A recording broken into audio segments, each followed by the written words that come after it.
여호수아 11장. 하솔 왕 야빈이 이 소식을 듣고 마돈 왕 요밥과 시므론 왕과 악삽 왕과 및 북쪽 산지와 긴네롯 남쪽 아라바와 평지와 서쪽 돌의 높은 곳에 있는 왕들과 동쪽과 서쪽의 가나안 족속과 아모리 족속과 헷 족속과 브리스 족속과 산지의 여부스 족속과 미스바 땅 헤르몬 산 아래 휴이 족속에게 사람을 보내매 그들이 그 모든 군대를 거느리고 나왔으니 백성이 많아 해변에 수많은 모래가 고 말과 병거도 심히 많았으며 이 왕들이 모두 모여 나와서 이스라엘과 싸우려고 메론 물가에 함께 진쳤더라. 여호와께서 여호수아에게 이르시되 그들로 말미암아 두려워하지 말라. 내일 이맘때에 내가 그들을 이스라엘 앞에 넘겨주어 몰살시키리니 너는 그들의 말 뒷발의 힘줄을 끊고 그들의 병거를 불사르라 하시니라. 이에 여호수아가 모든 군사와 함께 메론 물가로 가서 갑자기 습격할 때에 여호와께서 그들을 이스라엘의 손에 넘겨주셨기 때문에 그들을 격파하고 큰 시돈과 미스르봇 마임까지 추격하고 동쪽으로는 미스바 골짜기까지 추격하여 한 사람도 남기지 아니하고 쳐 죽이고 여호수아가 여호와께서 자기에게 명령하신 대로 행하여 그들의 말 뒷발에 힘줄을 끊고 그들의 병거를 불로 살랐더라. 하솔은 본래 그 모든 나라의 머리였더니 그때에 여호수아가 돌아와서 하솔을 취하고 그 왕을 칼날로 쳐 죽이고 그 가운데 모든 사람을 칼날로 쳐서 진멸하여 호흡이 있는 자 는 하나도 남기지 아니하였고 또 하솔을 불로 살라고 여호수아가 그 왕들의 모든 성읍과 그 모든 왕을 붙잡아 칼날로 쳐서 진멸하여 바쳤으니 여호와의 종 모세가 명령한 것과 같이 하였으되 여호수아가 하솔만 불살랐고 산 위에 세운 성읍들은 이스라엘이 불사르지 아니하였으며 이 성읍들의 모든 재물과 가축은 이스라엘 자손들이 탈취하고 모든 사람은 칼날로 쳐서 멸하여 호흡이 있는 자는 하나도 남기지 아니하였으니 여호와께서 그의 종 모세에게 명령하신 것을 모세는 여호수아에게 명령하였고 여호수아는 그대로 행하여 여호와께서 모세에게 명하신 모든 것을 하나도 행하지 아니한 것이 없었더라. 여호수아가 이같이 그 온 땅 곧 산지와 온 네겝과 고센 온 땅과 평지와 아라바와 이스라엘 산지와 평지를 점령하였으니 곧 세일로 올라가는 한락산에서부터 헤르몬 산 아래 레바논 골짜기에 바알갓까지라. 그들의 왕들을 모두 잡아 쳐 죽였으며 여호수아가 그 모든 왕들과 싸운 지가 오랫동안이라. 기브온 주민 히위 족속 외에는 이스라엘 자손과 하친한 성읍이 하나도 없고 이스라엘과 자손이 싸워서 다 점령하였으니 그들의 마음이 완악하여 이스라엘을 대적하여 싸우러 온 것은 여호와께서 그리하게 하신 것이라. 그들을 진멸하여 바치게 하여 은혜를 입지 못하게 하시고 여호와께서 모세에게 명령하신 대로 그들을 멸하려 하심이었더라. 그때 여호수아가 가서 산지와 헤브론과 드빌과 아납과 유다 온 산지와 이스라엘의 온 산지에서 아낙 사람들을 멸절하고 그가 또 그들의 성읍들을 진멸하여 바쳤으므로 이스라엘 자손의 땅에는 아낙 사람들이 하나도 남지 아니하였고 가사와 가두와 아스도데만 남았더라. 이와 같이 여호수아가 여호와께서 모세에게 말씀하신 대로 그 온 땅을 점령하여 이스라엘 지파의 구분에 따라 기업으로 주매 그 땅에 전쟁이 그쳤더라. 아멘. 여호수아 11장입니다. 가나안 북부 지역의 점령에 관한 말씀을 하고 있습니다. 이스라엘이 가나안 정복 역사를 이어가고 있는 중입니다. 6장에서 8장까지는 중부 지역을 점령한 말씀입니다. 10장은 남부 지역을 점령한 데 이어서 이제 북부 지역을 점령하려고 하고 있습니다. 11장 1절에서 5절에는 가나안 땅 전체를 점령하는 장면이고 16절에서 23절은 지금까지의 정복 역사를 보여주고 있습니다. 이스라엘이 요단강 건넌 사건, 중부 지역 및 남부 지역 점령 등의 소식을 들은 가나안 북부 지역의 왕들은 남부 지역의 왕들처럼 동맹군을 형성해서 이스라엘에 대항하려 했지만 6절에서 15절에 의하면 전멸당하고 맙니다.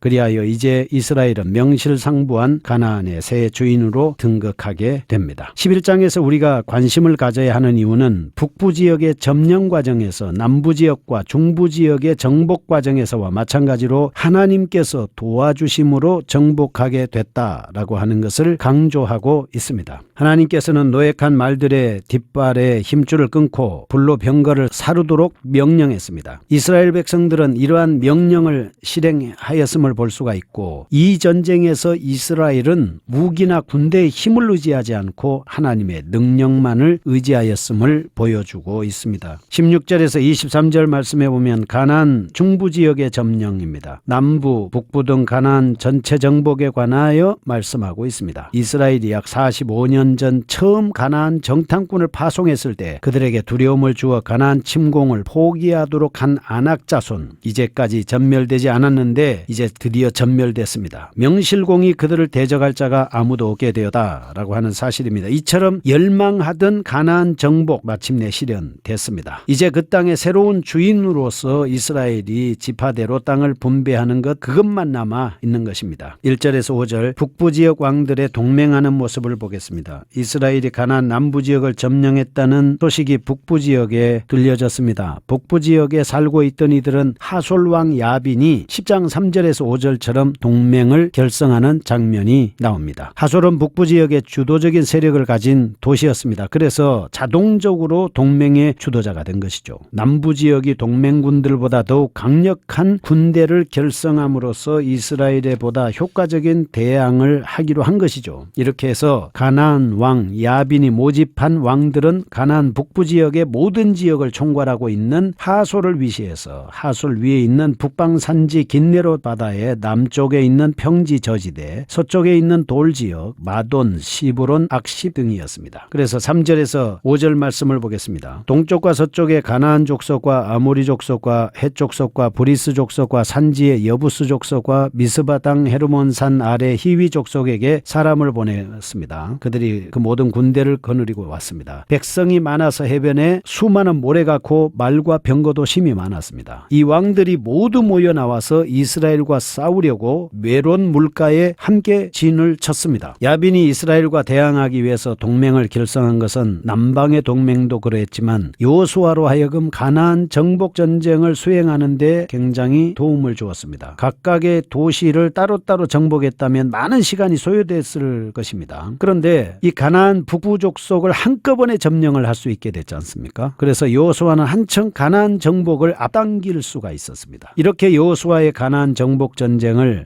한 사실을 한번 살펴보겠습니다. 지역을 여리고, 아이, 베델, 아모리 동맹국 봅니다. 예루살렘, 헤브론, 야르뭇, 라기스, 에글론이고 막게다, 림나, 라기스, 에글론, 헤브론, 드빌, 하솔왕, 야빈 등이 11장 1절에서 15절에 나오는 하솔 북방의 성읍, 이런 것들입니다. 그래서 11장에 나타난 전쟁은 하나님의 심판으로서의 의미가 있다, 이렇게 볼 수 있습니다. 하나님은 모세에게 가나안 족속을 완전히 진멸하라고 했습니다. 모세는 자신의 후계자 여호수아에게 그 명령을 전달해서 그대로 행하게 했습니다. 14절에서 15절 말씀을 보시면 이 성읍들의 모든 재물과 가축은 이스라엘 자손들이 탈취하고 모든 사람은 칼날로 쳐서 멸하여 호흡이 있는 자는 하나도 남기지 않았다. 여호와께서 그의 종 모세에게 명령하신 것을 모세는 여호수아에게 명령하였고 여호수아는 그대로 행하여 여호와께서 모세에게 명하신 모든 것을 하나도 행하지 아니한 것이 없었더라 말씀을 합니다. 그러면 여기서 가나안 족속이 진멸되어야 하는 기본적인 이유가 무엇입니까? 그들의 죄악이 크다는 것입니다. 하나님은 아브라함을 약속의 땅으로 인도하였을 때 그 땅을 차지하는 일의 성취를 뒤로 미루어야만 했습니다. 왜냐하면 창세기 15장 16절에 4대 만에 돌아오리라는 말씀 때문이었습니다. 가나안 족속의 죄악이 극에 달했을 때 비로소 하나님께서 여호수아를 통해서 진멸하라 한 것입니다. 가나안 족속의 죄악은 무엇입니까? 레위기 18장에 기록이 되어 있습니다. 근친상간, 해조, 간음, 해조, 어린아이를 희생 제물로 드렸죠. 동성애를 하죠. 짐승과 간통을 하는 수간 등이, 이 모든 사람이 죄를 범하였지만 가나안 족속의 죄악은 매우 심각했습니다. 하나님께서는 자기 백성을 보호하기 위해서 심판을 명령한 것입니다. 그래서 가나안 족속의 정복은 사악한 자에 대한 심판이다, 이렇게 보여주고 있습니다. 6절에서 15절 나오는 이스라엘의 승리에 대해서 보겠습니다. 가나안 북부 동맹군이 하나님의 뜻을 받들어 여호수아에게 전멸됐습니다. 6절에 보면 공격하라 명령합니다. 몰살시켜라 내가 너희 앞에 넘겨줬다 이렇게 말씀을 하죠. 그리고 7절에서 8절 보면 메론 물가로 가서 갑자기 습격을 할 때 이스라엘 손에 하나님이 넘겨주어서 격파를 하게 만듭니다. 한 사람도 남기지 않고 다 쳐주겠습니다. 9절에 보면 여호와께서 자기에게 명령하신 대로 말 뒷발의 힘줄을 끊고 그들의 병거를 불로 살랐습니다. 이렇게 10절에서 15절 말씀에 보면 그 하솔을 취하고 그 왕을 칼날로 쳐 죽였습니다. 하솔은 불로 살랐습니다. 그 모든 성읍과 왕들을 붙잡아서 칼날로 쳐서 진멸해서 하나님 앞에 바쳤습니다. 이렇게 하솔만 불살랐고 산 위에 있는 다른 성읍들은 불사르지 않았습니다. 모든 재물과 가축 이스라엘 자손들이 탈취하고 모든 사람은 칼날로 쳐서 호흡이 있는 자는 하나도 남기지 않았습니다. 여호와께서 그의 종 모세에게 명령하신 것을 모세는 여호수아에게 명령하였고 여호수아는 그대로 행하여 여호와께서 모세에게 명하신 모든 것을 하나도 행하지 아니한 것이 없었더라. 우리는 어떤 경우에 있더라도 하나님의 말씀을 따라서 해야 합니다. 이 모세에게 하나님 말씀 주시고 모세는 여호수아에게 여호수아는 백성에게 이 절차에 따라서 명령이 그대로 하달되고 그대로 실천된다라고 하는 것이죠. 하나님은 오늘 우리에게 말씀을 주셨지 않습니까? 여호수아 1장 5절에서 6절 보면 약속대로 하나님께서는 언제든지 떠나지 않으셨습니다. 함께 계셨습니다. 도와주고 있습니다. 그래서 늘 가는 곳마다 승리할 수 있었습니다. 우리도 마찬가지입니다. 우리는 사람과 싸우는 것이 아니라 보이지 않는 마귀와 싸우는 거 아니겠습니까? 그러므로 우리는 하나님의 전신갑주를 입어야 합니다. 그러면 말씀이 함께하기 때문에 저절로 승리할 수 있습니다. 세 번째, 16절에서 23절에 나오는 가나안 정복에 대한 계괄입니다. 16절에서 23절입니다. 중부지역, 남부지역, 북부지역 등 가나안 전체 지역 정복에 대한 계괄의 말씀을 하고 있습니다. 그래서 이러한 가나안 정복 전쟁에서 죽은 왕의 숫자는 31명, 이들 왕과 그들의 성읍 이름은 12장 10절에서 24절에 기록되어 있습니다. 그런데 이때 여호수아에 의해서 정복되지 않은 지역도 있었습니다. 그곳이 뭐냐면 지중해 해변이죠. 13장 1절에서 6절에 나오는 이곳 가운데 사는 가사, 지금 문제가 되어 있는 이 가사, 여호수아에게 다소 괴롭힘 받은 것으로 언급되어 있는데 북방의 돌왕은 격파되어 북방 동맹들과 함께 죽임을 당한 것으로 나타나지만 해안 지역 대부분이 정복당하지 않고 그대로 남아 있었습니다. 왜냐하면 전투가 내륙에서만 일어났기 때문에 여호수아는 분배받은 땅 가운데 해변 지역이 정복되리라 믿었지만 여호수아 때에는 이루어지지 않고 다윗 때에 비로소 이 해변 지역이 정복을 당하게 됩니다. 이처럼 가나안 족속이 멸망을 당하게 된 이유를 한번 보겠습니다. 앞에서 잠깐 살펴봤지만 20절에서 그들의 마음이 완악했죠. 그래서 대적에서 싸우러 오게 한 것이고 은혜를 입지 못하게 하셨다 이렇게 말씀을 합니다. 여호와께서 모세에게 명령하신 대로 그들을 멸하려 하심이었기 때문에 바로의 마음이 완악한 것처럼 강팍한 것처럼 그들의 마음도 계속해서 마음이 강팍하고 완악하고 회개하지 않는 그런 삶을 통해서 심판을 받을 수밖에 없었던 것입니다. 20절에서 이스라엘을 대적하여 싸우러 온 것입니다. 그래서 그들이 멸망을 받은 또 다른 이유는 그들이 이스라엘과 하나님을 대적했기 때문입니다. 하나님 나라 건설을 위해서 정복 전쟁을 감행하고 있는 이스라엘에게 그들은 하나님의 계획을 방해했기 때문에 은혜를 입지 못하고 그들은 멸망을 당할 수밖에 없었습니다. 진실로 우리 인간이 구원을 받고 영원한 하나님의 나라의 백성이 될 수 있는 유일한 길은 하나님께서 거저 주시는 은혜를 받아서 믿음으로 누리고 감사하면서 죄악을 승리하고 마귀를 물리치는 삶으로 정복하는 역사가 여러분의 삶 속에서 이루어질 수 있기를 축복합니다. 거룩하신 하나님 아버지 감사합니다. 하나님의 말씀 붙잡고 악의 영들과 싸워서 세상을 정복하는 저희가 되게 하여 주시옵소서. 예수님의 이름으로 기도합니다.